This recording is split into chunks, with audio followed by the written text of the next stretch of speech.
This is Show versus Business, your weekly take on pop culture from two very different perspectives, with your host, the real Theo Harvey, and Mr. Benja coming with all the relevant info. So, Mr. Benja, what are we covering today? We're covering something special because we're covering all of 2023. What you gonna do? Nothing. You're gonna sit back and listen and be like, dang, that was really good, man. That really was 2023.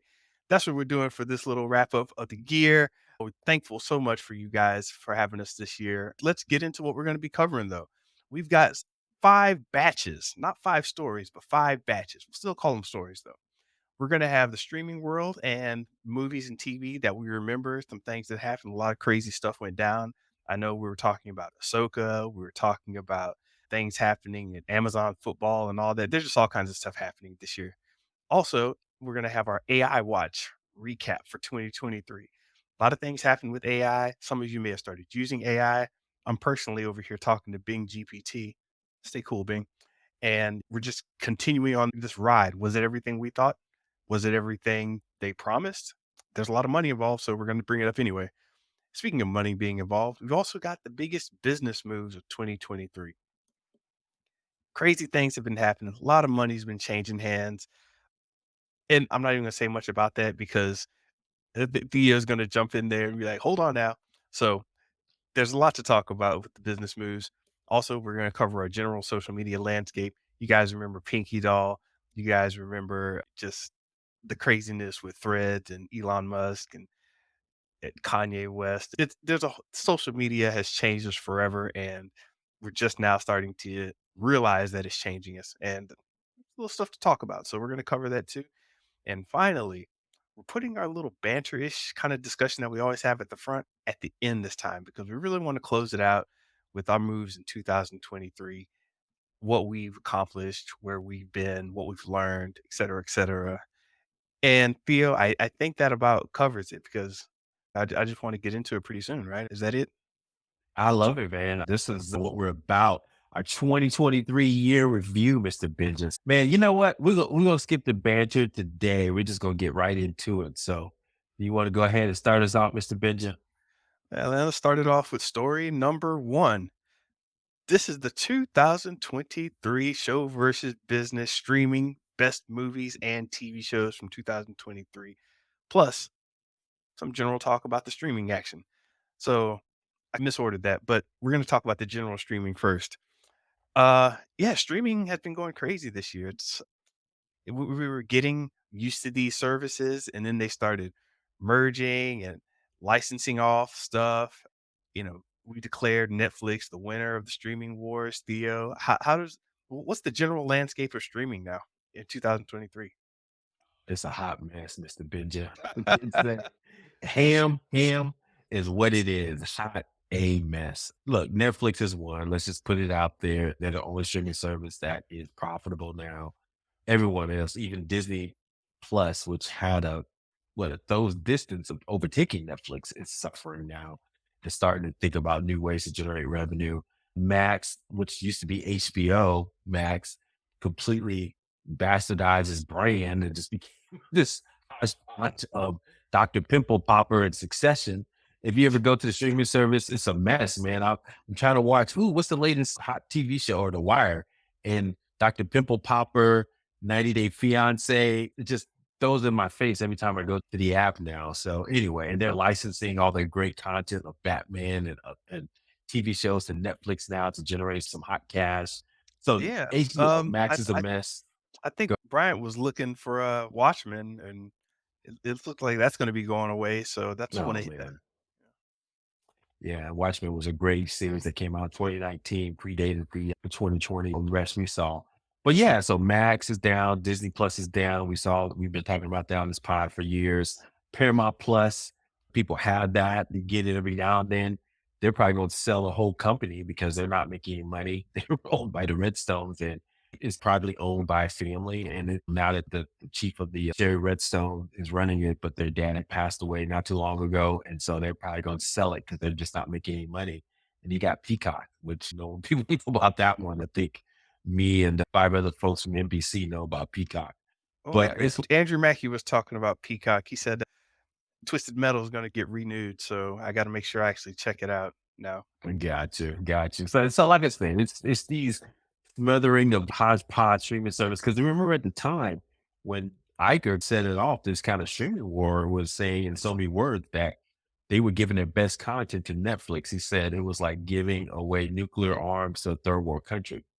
Remember when Netflix used to license a lot of content from all these other cable channels and companies and content companies. And Netflix, that's why they had to go into their own original content because they knew that the licensing fee Yeah. revenue was going to go down. So that's when you had Orange is the New Black and what's the other one with he that should not be named Kevin Spacey. What's it called? I can't remember. That was House of Cards. House of Cards. Yep. Those are the two ones that just blew up for Netflix and then just kind of went from there. But yeah, streaming, I mean, matter of fact, streaming as a flex, they finally released their first ever what we're watching report as a data dump that included viewership figures for more than 18,000 titles from January to June of this year. And it was breaking down like, what's going on and how they're seeing everything. Netflix is absolutely like the world of global television, right? We talked Mhm. about this before. This is the channel you go to watch Squid Game, different TV shows from across the country, exposing audiences to new content. I've been watching, my wife watches a lot of shows from Africa, right, in different countries there. And so it's exposing audiences to new kind of content that they don't see normally. Obviously, Squid Game is huge, and other type of topics. And so they did have a broad sphere. That's the stuff of the top 100 shows. The ones that kind of do well for Netflix are shows that we're familiar with, procedurals like Suits, TV shows for kids like Paw Patrol and things like that. Bingeable series is like Wednesday or You or Outer Banks. Like I said, they're becoming the first global television channel or television station for the world, man. It's crazy. So Netflix won. That's pretty much it. Yeah. Yeah, that's what it looks like, man. And they got in, did their job. Not necessarily that a lot of the stuff was great on Netflix, but it's just getting in there, connecting with the people, giving them what they want to see. Technology was on point. It worked out properly. Um, the billing, subscription, all that. Everything about their process is pretty much in order, which I can't say for a lot of the other streaming services. I don't know if you remember my rant and my disgust with the HBO Max search feature where I search for SCOO and I don't see Scooby Doo, and then I hit B and all of a sudden Scooby Doo shows up. I'm like, what the heck? You know, just, but no, I guess we got to give it to him, man. And also the strikes went on, huh? Yeah, we talked about that around what the late summer time frame. Those rumblings that the actors are going to strike their union. And I think they have a contract for every 3 years, and they did it. Now, mind you, this is after we went through a pandemic where a Yeah, lot of TV shows and movies are shut down, and then the strike hit. So it's like this content lag of content over the last several months. We're starting to sense that now here in late December and probably we'll probably sense it also in the summertime where a lot of our content is going to be slowed down. But yeah, man, the strikes actors were going against obviously the streaming, talking about residuals. We had a big lengthy podcast about how the Orange is the New Black actors say they were getting like 6 cents to the dollar on some of their yeah, residuals. And or even at the time, I think some of the actors are saying the actresses that were on that show, they were working second, third jobs and they were on a hit TV show. Never knew it stuff like that was streaming, and of course, AI, which we'll talk about later. This is definitely your artificial intelligence and what that meant for entertainment, because we know I can basically mimic any type of writer if you type in yeah, the right prompts, or even generate images that can mimic a human being. And so the actors really went hard on that in their negotiations and won some concessions. It's still business. I have a feeling that those concessions, there's some loopholes there. That's what we'll find out later that the actors said, oh, we should have thought of that. So yeah, the strike happened longer than they probably thought it should happen. And now they're back. Everybody's back in action, but it's definitely changed Hollywood. yeah. I don't know, man. I wonder how sustainable their current model is, and I relate it to what was happening with Spotify and a lot of the streaming music. Mhm. It's like all of your musicians are basically turning into influencers, festival organizers, setting up not tours, but roving parties where it's like, hey, I'm showing up in this town. We're going to be doing this party. And yeah, like Snoop Dogg was talking about his numbers were off, but he was talking about how, yeah, I've got all these streams and this is all I got paid. This is a pittance. And Mm. Weird Al Yankovic said the same thing when Spotify did their Spotify Unwrapped. He was like, yeah, why am I not worried about Spotify? What, I'm going to look down and see that I got $12? Get out of here with that. So you've got these big artists finally speaking up that it's not like they I won't say they didn't do anything wrong, but it's like, hey, it's not necessarily Spotify's fault. It's we've got all these corporations in between us and the audience, and suddenly we turn around and we're getting nothing. And Spotify is this huge company, and the music executives are happy, and the artists aren't. So I'm just wondering how between Spotify, streaming movies, outside of your few major stars in movies, the drop off in terms of what you're getting paid in these streaming situations is very low. It's just gonna be weird just watching all this fall out and happen this year.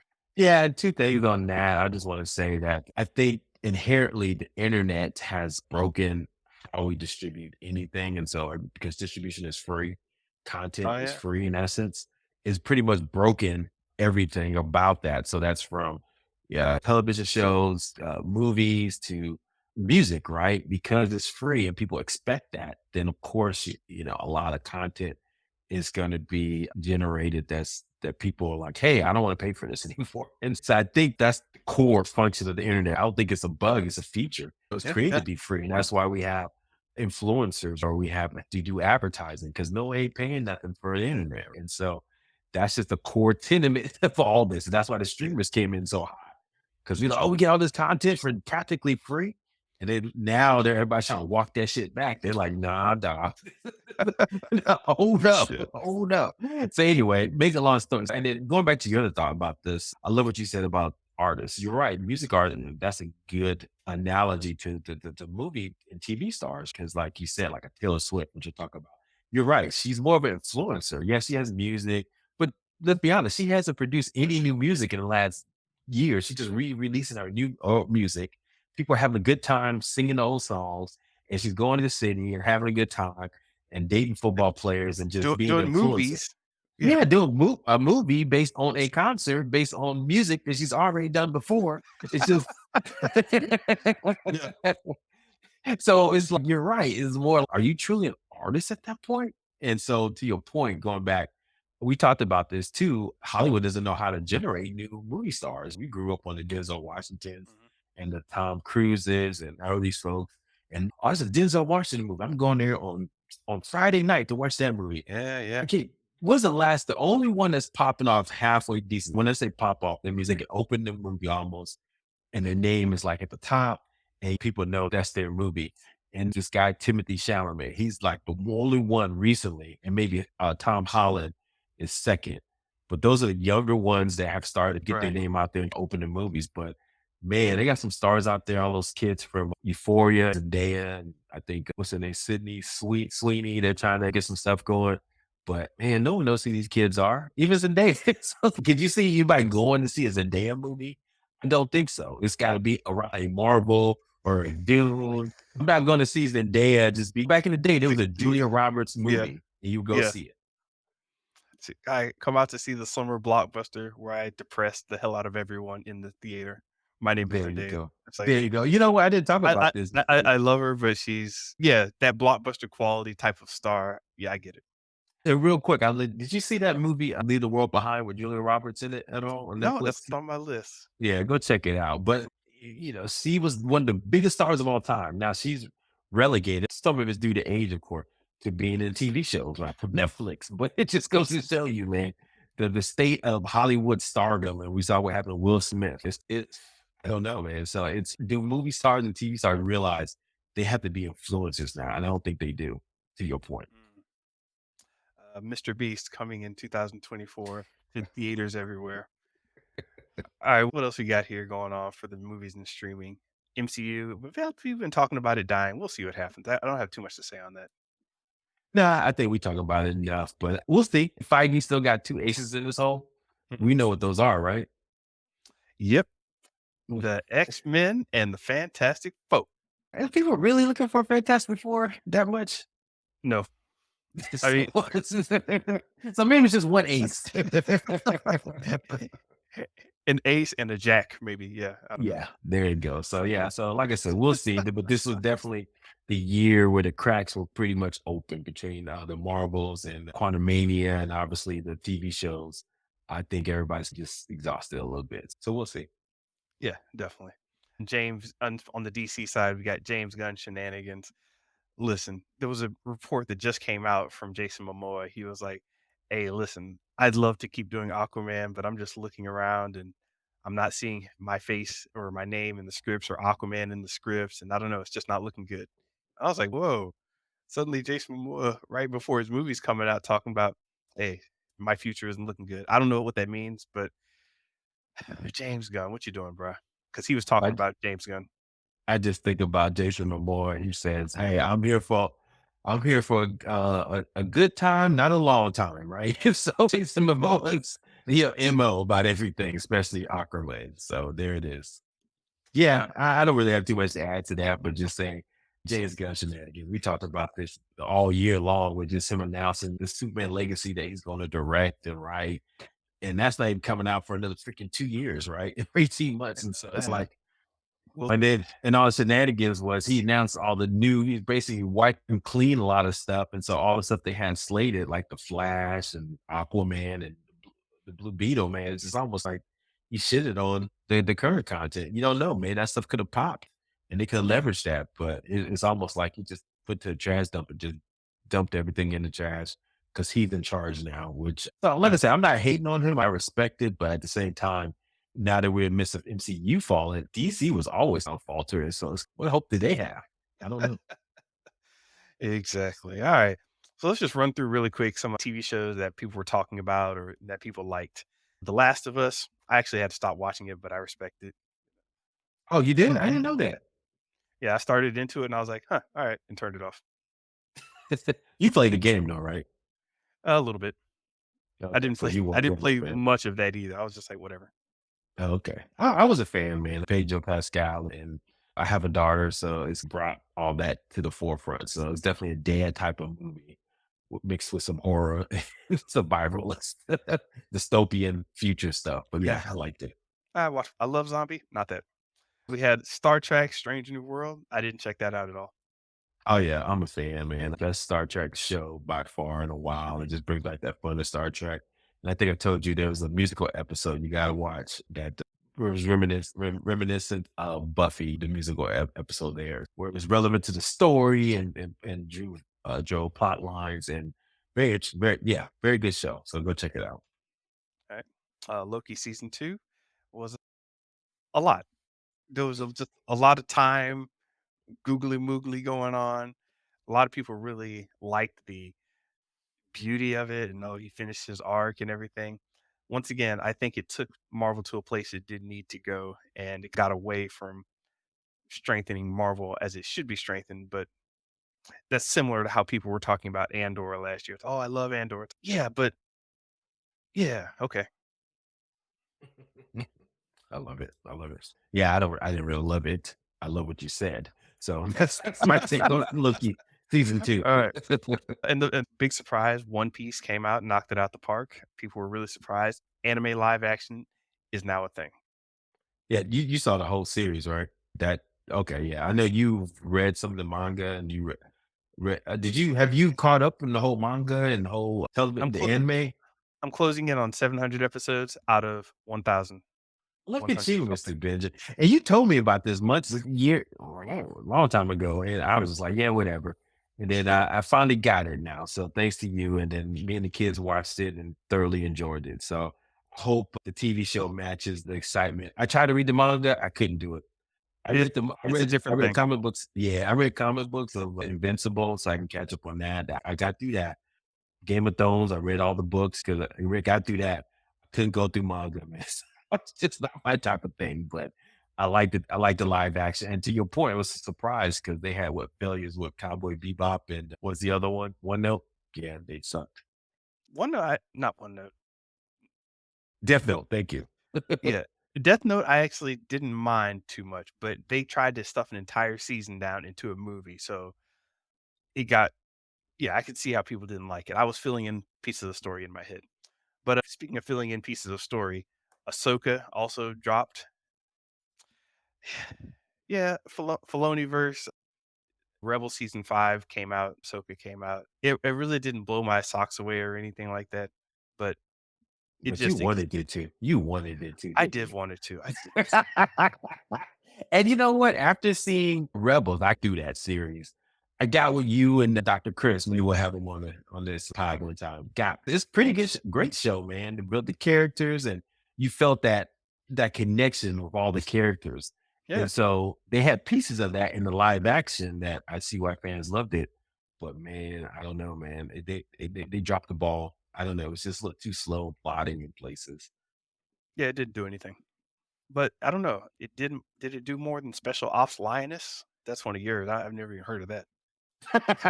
It's so much. This is one of those offbeat streams. You talking about Paramount Plus.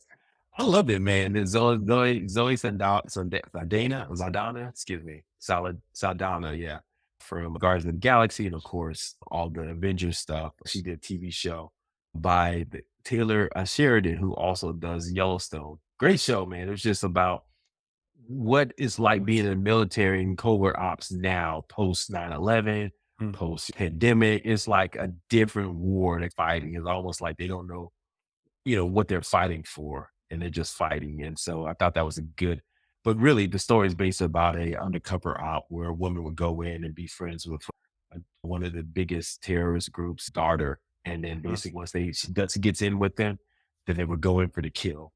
And Zoe Saldana was actually not the best piece of that. The person that played the actress that played the covert operative who had to do the work, she was phenomenal. I'd never seen that actress in my life. And I was like, okay. So anyway, so yeah, go check it out if you guys want to get a sense of what's happening in the war on terror now. yeah. Alright, now I get flack for saying things this way, but Beef came out, Korean drama on Netflix. I don't even know what kind of drama to call this. Revenge, fight, anger, personal issue drama. Beef came out, did did very well, for a while, but it was very good, not my sort of thing. I wasn't in an angry mood to watch it. Beef was its thing. What'd you think about it? I loved it, man. Stephen Young, I didn't know he was that good of an actor. People have been saying that for years, but because he came from Walking Dead, I just thought he was just the character from Walking Dead, right? I didn't know who he was. Then I saw him in Up. He was good in that. And I saw him in this. I was like, dude, that guy's a good actor. He just Hmm, plays intensity. And Ali Wong was a comedian, right? She was an actress and she knocked out the park. And then you told me about this guy. Matter of fact, I think the four leads, only one's a real actor, right? David Cho, you know yeah, him as artist, right? And yep, then Young Mazino, I think he's a musician. So it blows your mind. And they were all fantastic characters in this so yeah, kudos to that show. And it was just a meditation on how hurt and anger can just fester at you and make you a terrible person. So I liked it. yeah. The Bear season 2. Yeah, man, Bear, I put you on that. Hopefully you liked it. Yeah, once again, I thought it was really good, but I just can't be dealing with those angry, heavy emotions like that, man. I'm like, "Gosh, alright, calm down. Eat your Thanksgiving stuff and be happy." So 3 episodes, right? That I think some of the episodes are okay, but those 3 episodes, the one with the character Sydney, where she travels across Chicago to get inspiration, and the way they edited it, and they show her thinking of the architecture and the colors, going to her history. That was the first time I saw on television how artistry could be made and people Sure. as an artist. And I was like, wow, they really visualize what it's like to be an artist, to create something new. That was cool. And I like that part. The other one was the family drama, right? They have Yeah. all these great No spoilers, but yeah. character actors in a room. It was just fascinating just to see that tension just boil up. And so that was great. And then one where Richie went into a fancy restaurant and completely transformed his art to find his identity. And so those 3 episodes alone, probably the 3 best episodes I've seen on TV all year. Yeah. Yeah, that pretty much does it for our TV wrap up, though. Yeah, So, let yeah. us know what you thought was good this year. Those are the things that just stay at the top of our minds. I like to put my year in review list out there. So there it is, Benja. Yeah, I don't know, man. You wanna blog that. So, yeah, let's get through the movies right quick. biggest story, I guess, was Barbie versus Barbenheimer. I didn't see either of those, but I assume Well, they're guess also what? Barbie's on Max now, so go check it out. oh, nice. Yeah, man. I went on Barbie on a whim. I was like, "Oh, hey, daughter, let's go see Barbie." I didn't know it was a thing, man. And yeah, man, people were dressed in pink. I felt bad. My daughter, we just came in some old, some old arranged, some old blue jeans, just like whatever. And it's a thing, man. But yeah, it's okay. It's not my thing, but I get why people were loving it. And then Oppenheimer, it was missing something for me. I thought it was going to be a little bit more impactful, right? But Mm. it didn't do that. To me, I think they were both a letdown, but there it is.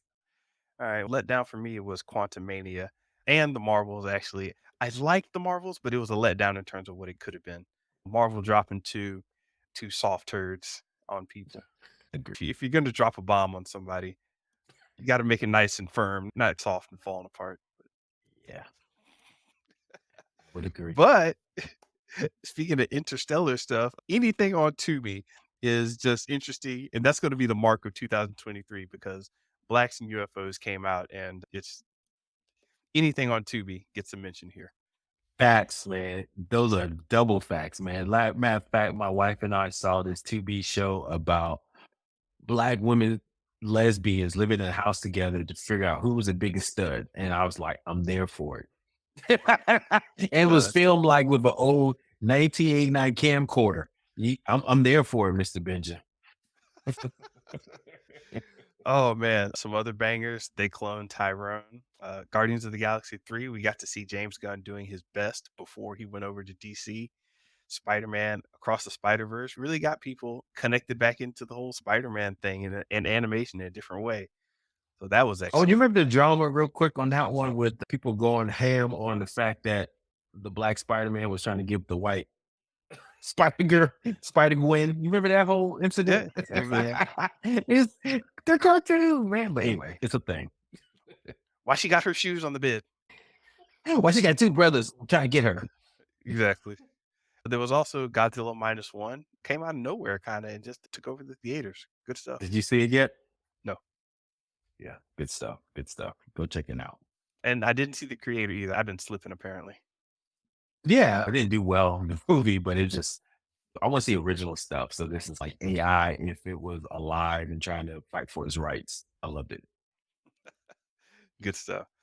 Alright, let's jump on to and the Super Mario movie. That was definitely a point to remember. Let's move on to story number 2, our AI watch slash wrap up. We're a year after ChatGPT. How you thinking feeling about it? Meh. Meh. I mean, we use it, but I see it as a glorified kind of email checker, maybe some research a little bit. Maybe I'm not using it right, but I'm not seeing it a game changer yet into what I do on a daily basis. But I see the possibility. Maybe I'm just not thinking outside the box enough. I don't know. What about you? For the things I've actually put in work to do, like it's a super calculator in a lot of ways where I use it to come up with complex Excel formulas and I use it to do regular expressions and stuff like that would normally take me too long. And yeah, I've used it to outline things and help me write like, hey, what about this? What about that? Or how about I format this?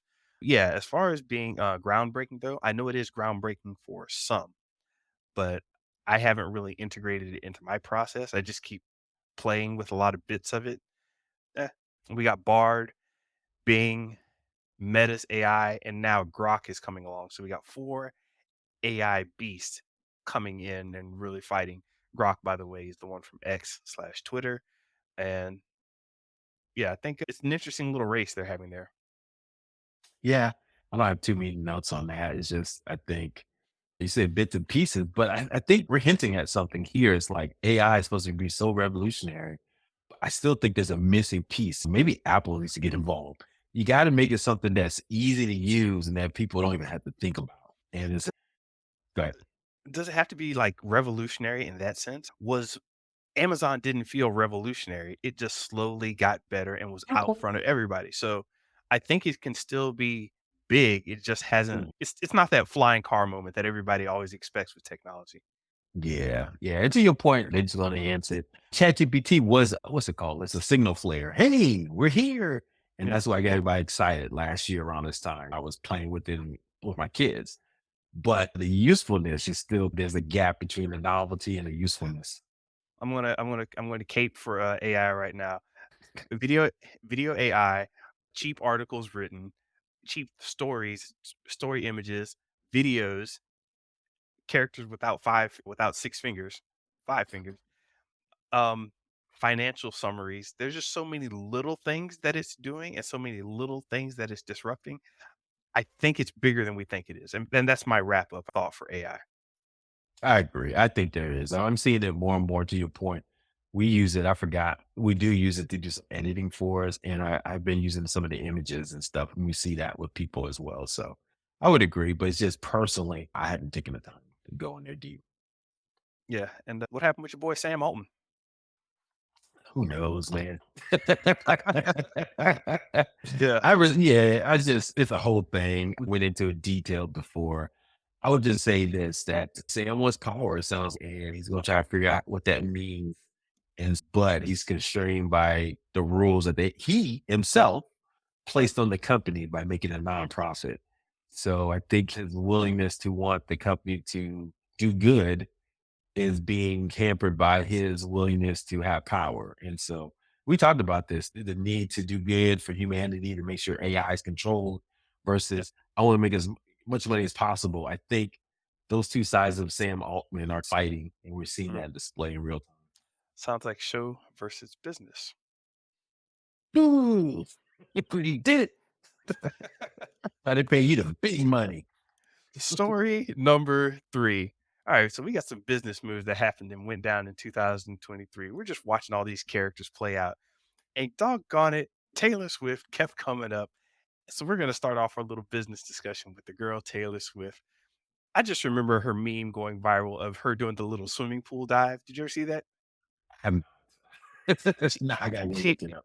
she has this concert, and in the middle of the concert, she makes it appear like she's jumping into a swimming pool, but she's basically jumping through the stage, and she disappears through the stage, and people are like, "Oh my god, where'd she go?" So it's a cute little thing. But what else did Taylor Swift get up to? Not too much. Obviously, our big Eras tour kicked off. And it became the biggest thing. It was neck and neck with Beyonce, but then just went to that stratosphere.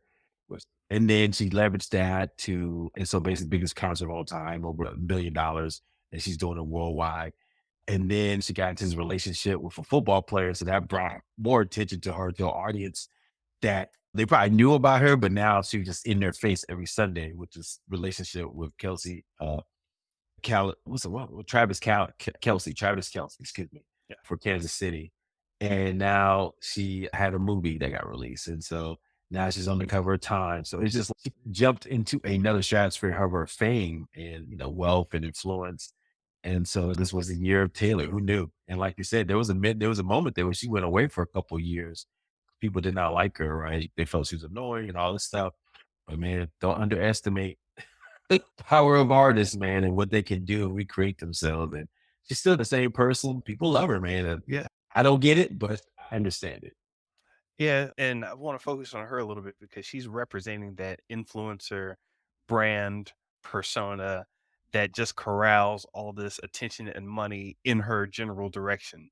So Mhm. whether it's putting out a movie, whether it's putting out her version of Wordle, just all this stuff Shit. that people are like, I need something to attach to.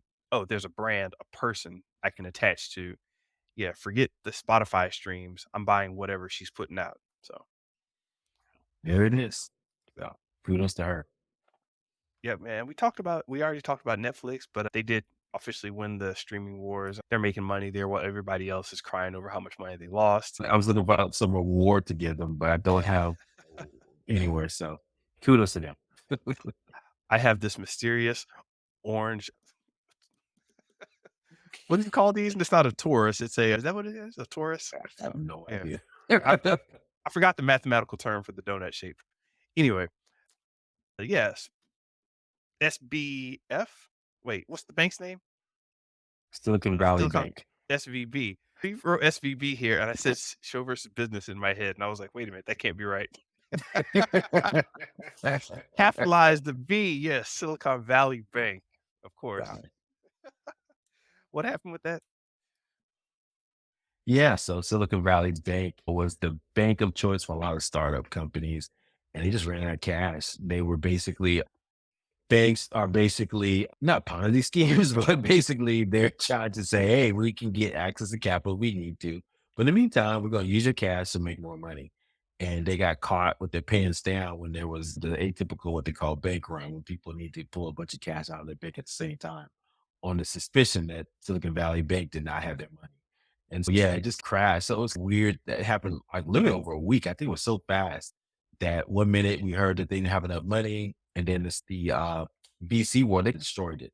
The VCs who had companies that had money in that bank told them to take their money out. So all these Silicon Valley startups took their money out of the bank. It was a bank run. They didn't have enough money to cover it. And so the bank failed. And so now all these startups had no access to cash. And cash is the lifeblood. I can tell you, cash is the lifeblood of any startup or company. Yeah. And so now they were left in the lurch. And so now the same VCs that told the companies to get the money out of the bank and are so libertarianism, right? They're so about independence. They basically were crying on Twitter or X all weekend. I don't know if you remember that, calling for a Mhm. bailout. And of course, they got one. So there was millions. The U.S. government backstopped all deposits. So basically, everybody made whole. And Silicon Bank, the assets got bought out by I think First Republic and another bank. So it's a whole thing. But yeah, it just shows you the. Do you remember Wolf of the Wall Street where he Oh, said yeah. the Fugazi? And I think that was a death knell of. We talked about this before, but death knell of Sam Altman, Sam Bankman-Freed, and other things that kind of collapsed over last year.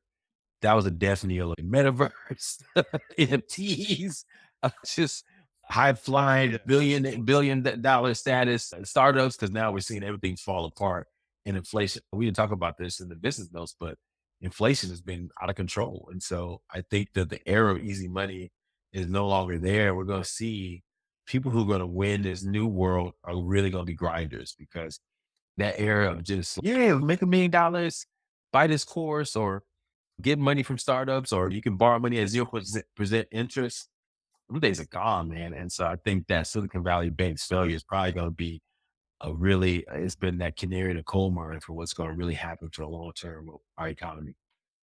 Yeah, and everybody's waiting to jump in on any mistakes. Twitter turned to X. People got pissed off at Elon Musk and not sure if he was going crazy or not, and wondering what was happening with their favorite platform. And right in the midst of every X mistake, this year we also saw Meta and Zuckerberg and Maseri and all the people over there jumping in to say, "Hey, we got Threads. We got this alternative replacement." It became the biggest new app of all time, the fastest adoption just because of its Instagram power. It pulled all the users over. I want to say it was the fastest adoption of an app just because it had that Instagram connection. But yeah, that happened. Wow, you're on Thursday, Mr. Benja.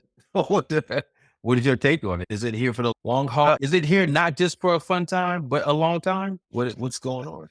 I think it's here for a long time. The After the crazy and everybody was just on it, then it died down. Now it's definitely picking back up again. I'm having fun on it every day. I'm getting up to my high post and engagement amounts. So I'm making it my primary platform for all of 2024. We'll see how that goes.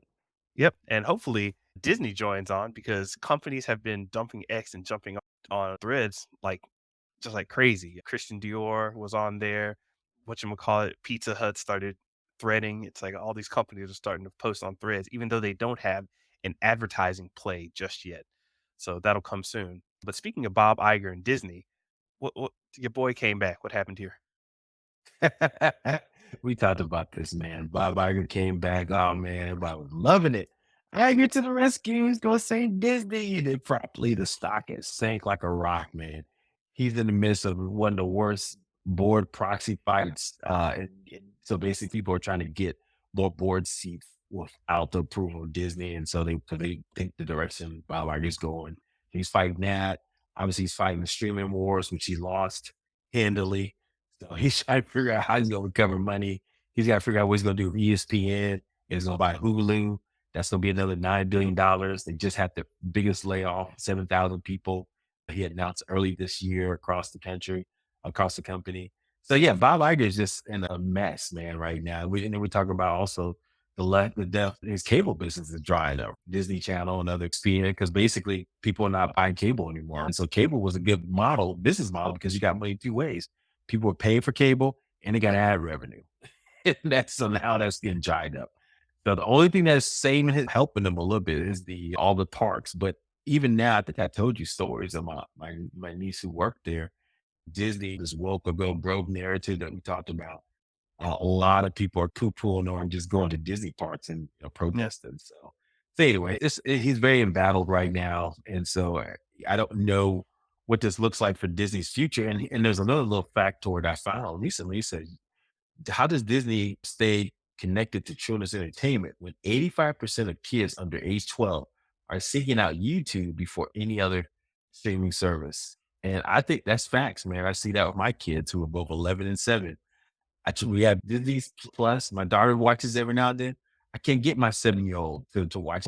He's always on Roblox or Do Perfect or the Yeah. Ninja Kids. And it's like blowing my mind. It's like, You dude, you you remember a lot of people were mad when Disney shut down their I forgot the name of it. Disney had a big world app where people could run around and all the different mhm, Disney characters, and they shut that whole thing down. And people were like, "No, you idiots, you did that too soon." And they were like, "We're Disney." But yeah, Disney's messing up. We'll see what happens to them in 2024. yeah. All right.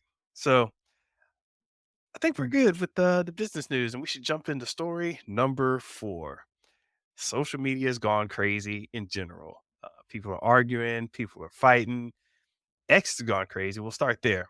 So you had people leaving Fox like Tucker Carlson showing up on X, and then your boy, what's his name? Not Patrick Bet David courting Mhm. him for 100 million. So there's all this action going on X. Alex Jones returns.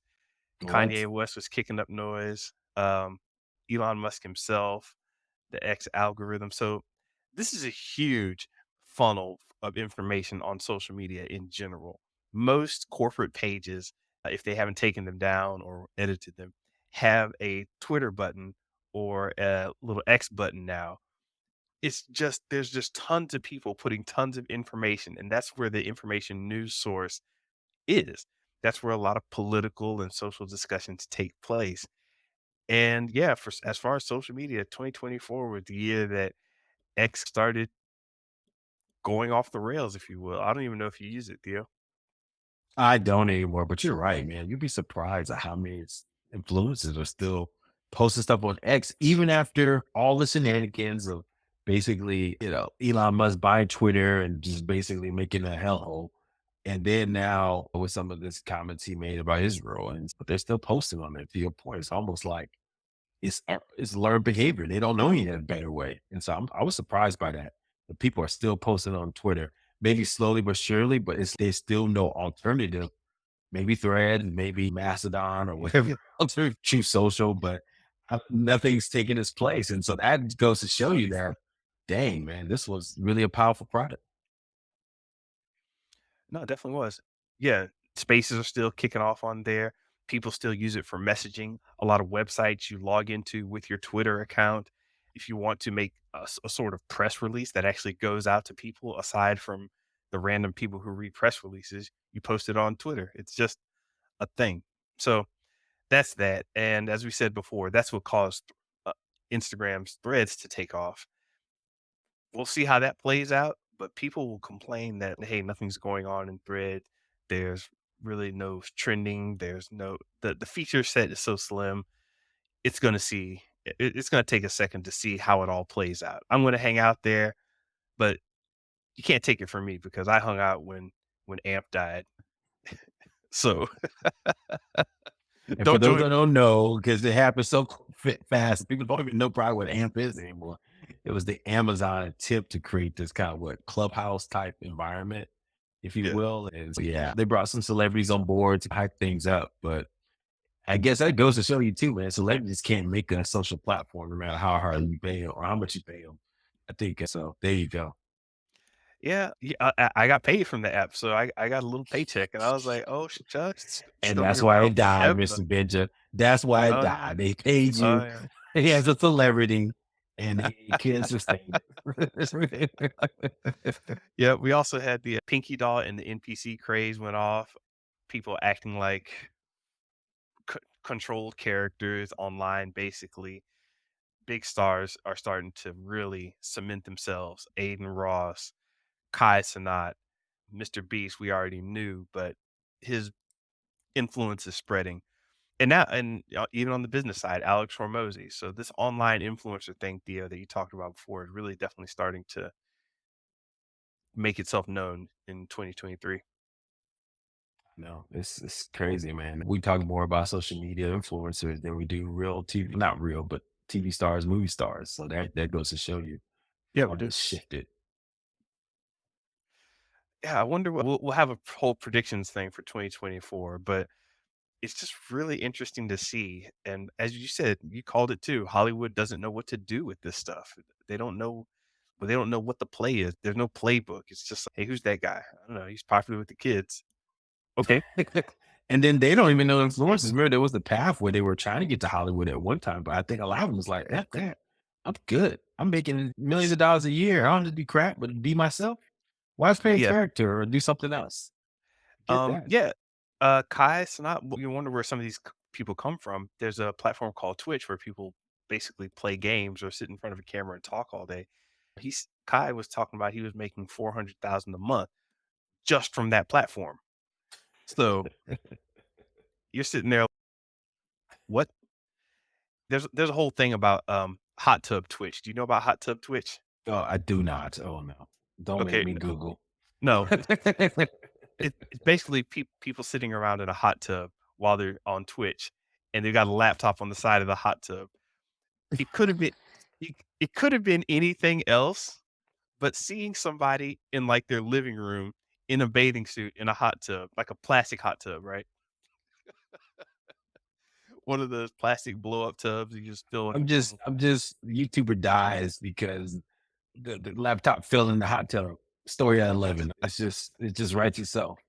Yeah. No, they've actually made, like, a special section of it on Twitch that it's so big that it's become a thing. It's like, "Hey, who we gonna watch in the hot tub today?" Anyway, but yeah, even with all this going on, Meta and others have been taken to task for controlling the minds of our youth and much of the populace, and now yeah, it's a thing. And so, I don't know where this leads for the future, but in 2023, we found out that didn't find out. But it was made known that this stuff really does affect you. Oh yeah. With the lawsuits are going against Meta, targeting with teenage girls. We had this big report we talked about how Gen Zers are being shaped as digital natives with social media and how it's warping their mindsets and views. The people aspirations are now to be a YouTuber when we grew up as being an actor or doctor, a doctor or a lawyer or something. So it's yeah. What does that do to a culture of people when everybody wants to be famous? We're gonna find out. Yeah, it's going to be weird. Yeah, and the last influencer guy, this is definitely spread into the business space too, where you have these business influencers. And we wanted to take a minute to point this one out because guy Alex Hormozy, who was fumbling around in the business world and stopped and decided to be a social media influencer and accomplished it. What do you think of Hormozy's 2024? No. Definitely blew up. A lot more folks know who he is. He's gotten so big. We even seen parodies of him, right? And that's when you know you are famous when people know they can get shares and views by making fun of you. He just, if you've seen him before, it looks like the Incredible Hulk, right? Big dude, muscle bound, and with a hat, just with a straggly beard. And he's just spouting knowledge, man. And the stuff is halfway decent. He knows what he's talking about. And yeah, kudos to him. And he said he's been, doing stuff like this for years. He said he used to do a weekly call of all his he came from the gym world and all his people that were in his gym finance licensing model, he used to have weekly calls like this all the time. So for him, switching that over to YouTube made sense. So we'll see what he does. He has his own kind of private equity kind of firm that invests in folks and their businesses. So we'll see what's going to come out of that with these businesses. Private equity is insular, so they don't really speak too much about what happens. Nobody's going to be like, that Alex Mosey screwed me over. No, this is not going to be like pocket JT pocket watches because Yeah. it's capitalization. It's not tied to marketing and or what false advertising. He's just like, hey, if you want me to work with you, let me invest in your business. And now that's legal. So we'll see. We'll see what he does next year. I'll be curious. Definitely curious for that. And for story number 5, how was your 2023 in terms of your moves and making that show and making that business? I was doing both, Mr. Benja. I was in the kitchen cooking it up, man. Just steering it. Yeah. So for me, try to expand to my personal brand. We've been doing this podcast. Can you believe almost oof, what over 2 years, almost three Oh, now? over 2. Yeah. Yeah. Yeah. So I wanted to start doing more, talk about so much. And so I launched my personal brand. Kudos to me from YouTube to Twitter to Instagram, even, right? And now, man, I just kind of getting there. So I got over about 1,000 across all. So definitely next year I want to do more of that and learned a lot, just building a team around that. And then the other big thing I learned was just going to these guru events for the first time. I went to Myron Golden's, I went to Ryan Pineda's, I went to Earn Your Leisure. And I'm taking, of course, with Dr. Benjamin Hardy. Blew my mind, man. Just regular dudes, number one. Are they all saying the same thing? Yeah. It must not be that insightful. But they just have their own spin on it, of course. And so just learning and understanding how this world works. And it was just eye opener when I rediscovered it back, shoot, late 2022 or 20, yeah, late 2021 or so. So I'm really excited to see where this goes for my personal brand and my core business. I'm bringing some of that into my core business and really working on the marketing piece. What about you, Mr. Benja? What have you learned from the show and the business side? I've learned that you can finesse with empathy, ethics, and love. So one of the things that's kept me away from this, where I just wanted to sit back and create stuff and working with people. And I think a lot of the crowd that I started to learn from early on, where they were these kind of sharks and just would be moving in ways that I thought was funny style. So I stayed away from it for a bit. But then I think somewhere between Gary V, Ty Lopez, and yes, Ty Lopez, he got me with the In My Garage video. Look at all the books behind me. Yeah, I was actually, like, fascinated by all the books. I was like, "Oh, what books has he read?" I probably read some of those. So that got me in the whole world. But yeah, getting in here, I was like, "You know what? This selling at its best is a noble art." It's like, with all the noise, it's, "Hey, listen, man. There's value here, and you're doing some other stuff that's not that valuable. Let me exchange, and let's have an exchange. Let's move you closer to something awesome." And Grant Cardone, even as loud and as brash as he is, I felt a legitimate kind of, wow, this guy wants to, he has strong values. I was about to say he's an ethical guy, but I don't even know.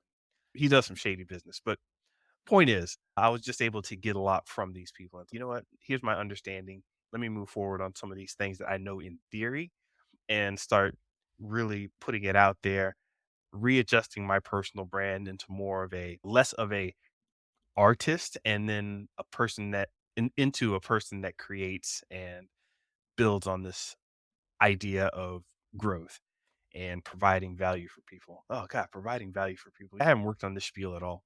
But yeah, that's my I thing, love man. it. I've got a new podcast coming out. It's all Creativity Threads Life that I'm really proud of. It's going to be definitely launching at the end of the year, which means like next week. I've got a couple episodes recorded. It's phase 5 of my podcast. So this is the evolution and it's going good, man. He's learning. The All in, all algorithm is threads. learning. The Yes. algorithm is learning, getting better. No, I love it, Mr. Benja. I think we're both super excited by 2024. So yeah, so we'll probably take next week off as we prepare for the holidays. We're coming back with our predictions show, Mr. Benja. So get your predictions together. If you got predictions out there, let us know what you think 2024 is going to look like. Matter of fact, I have one. I already got one. I'm going to put it out there. How you won't be rich in 2024. the top 3 reasons. I'm gonna go the complete opposite. I'm just gonna Oh, win friends that way. Call me the Theo, the pocket watcher. But anyway, Mr. Benja, thanks for sharing what you're working on, and we're super excited. To everyone, if you like this podcast, please subscribe and comment at Show versus Business on X, formerly known as Twitter, YouTube, and Instagram. Listen to us at Spotify, iTunes, wherever you listen to podcasts. Go check us out also on our website at Show versus Business, and leave us a comment and let us know what you think of what you heard all year. All right, Mr. Benja, have a good one. peace from 2023.